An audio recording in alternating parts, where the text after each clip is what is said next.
When I was younger and I really started to get into this hobby, I wondered what things that I would have found challenging in the future.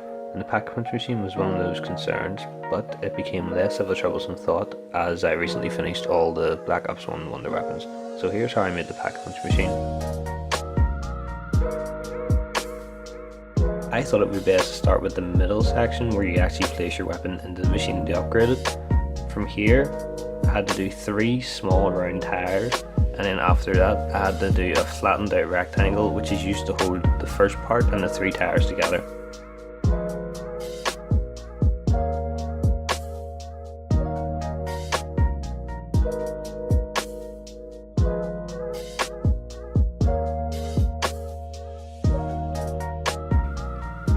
Here, 4 rectangles are needed, and 2 of which need to be smaller in length than the other 2. The 2 side parts, they have to be the same size, and that was what I found tricky about doing it. But after that, I needed to flatten it out and stretch it out, and then stick them onto the back of the first rectangle that was made, and it helps keep the shape better when I have something to actually hold it in place, which is what I discovered after doing my practice attempt. But I decided to use the original pack-a-punch machine design because it's simply just more iconic. It's been a lot more maps and it would be easier to do than say the Origins one or the Shadows of Evil pack-a-punch machine.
These 2 long pieces here were just used to make it look more recognisable and cover up any errors from the front of the machine when you look at it.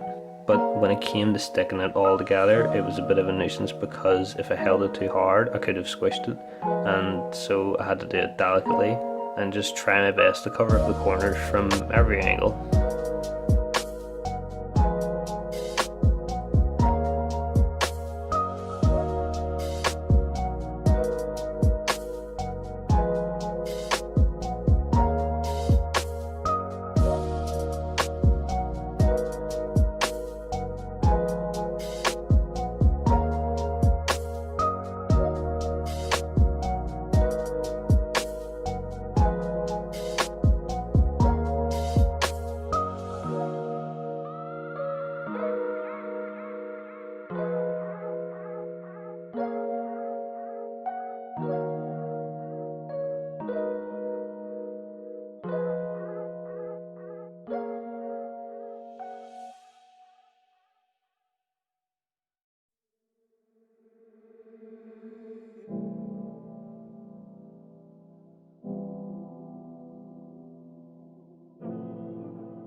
These side pieces here were just used to, again, make it look more recognisable to the original pack-a-punch machine.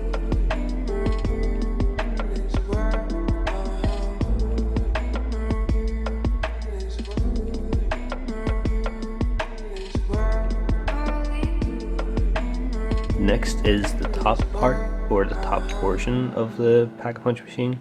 So the screen itself, where it actually says Pack-a-Punch, was easy enough to make, but I decided not to do the letters because I felt like I would have had a bit of trouble making all the letters and then doing them all the same size, so that's why I decided to leave it. It was simpler to do and I liked the outcome at the end of it. After that, it was just an oval, small one underneath it, just like the original machine.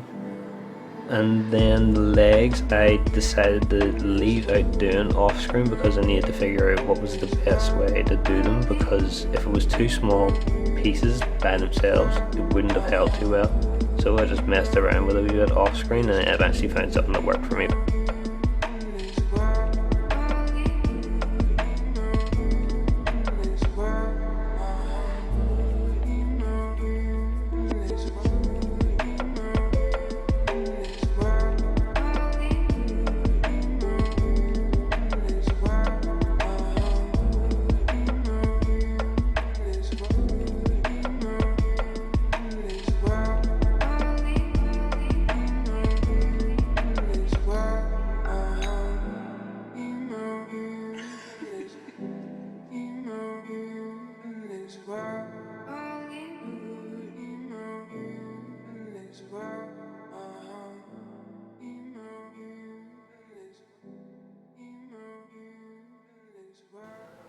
That pretty much wraps up the video, so leave a like and drop a comment below on what you think of this here, and I'll see you in the next video.